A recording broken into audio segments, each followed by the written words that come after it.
आपने बहुत अच्छी तरीके से समझाई है। अब थोड़ा लाइफ से जुड़े उदाहरण हो जाएं तो बातें और स्पष्ट होंगी। क्या आपके पास कोई असली या मजेदार एग्जाम्पल है जहां किसी बिजनेस का सीएमआर उनकी किस्मत का ताला खोलने या बंद करने का कारण बना हो?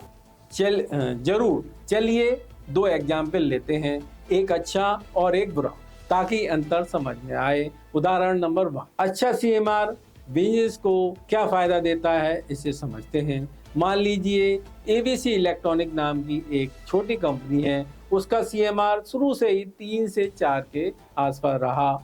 इन्होंने अपने सभी लोन की पेमेंट समय पे की, कभी डिफॉल्ट नहीं किया और क्रेडिट यूटिलाइजेशन भी लिमिट में रखा।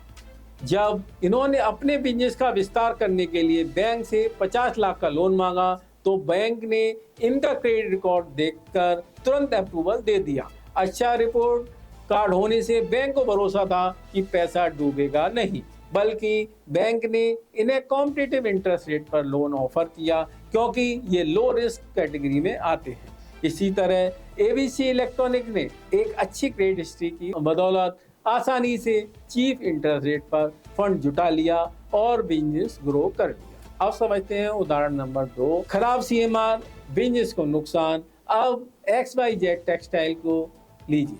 कुछ साल पहले इनके बिजनेस में दिक्कत आई। इन्होंने कई महीने तक बैंक के लोन की किस्त लेट जमा की।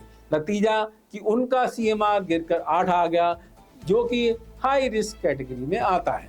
जब इन्होंने नया लोन मांगा मशीन खरीदने के लिए तो कई बैंकों ने उनका एप्लीकेशन देखकर रिजेक्ट कर दिया, क्योंकि रिपोर्ट में बार बार डीपीडी और लेट पेमेंट के निशान थे।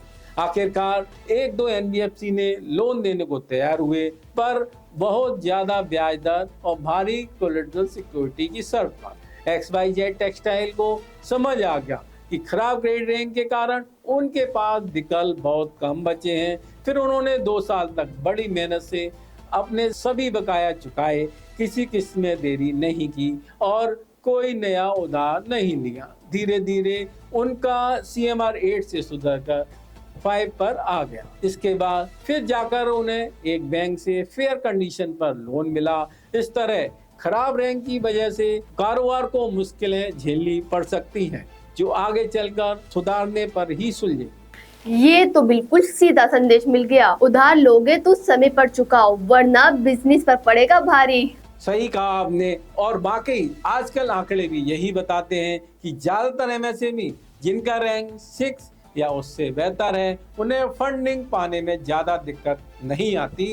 एक ट्रांस यूनिट सिविल की रिपोर्ट के मुताबिक 85% योग एमएसएमई का सीएमआर 1 to 6 के बीच रहता है, जो लो से मीडियम रिस्क वाले हैं। ये बिजनेसेस सही आदतों के साथ चलते रहे हैं।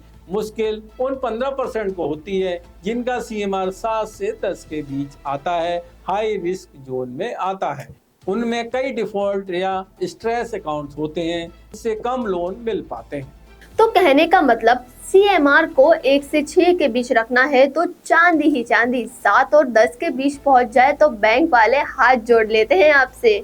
आपकी शैली मजेदार है, पर कुछ हद तक सही है। बैंक और एनबीएफसी आमतौर पर सीएमआर 6 तक को स्वीकार्य जोखिम मानते हैं। सीएमआर 1 से 3 को बेस्ट कैटेगरी, इनको लगभग सभी आसानी से लोन देना चाहेंगे। 4 to 6 मीडियम रिस्क है, इसमें भी ज्यादातर को लोन मिल जाता है, बस इंटरेस्ट रेट थोड़ा हायर साइड हो सकता है। लेकिन सीएमआर 7 से ऊपर को हाई रिस्क माना जाता है।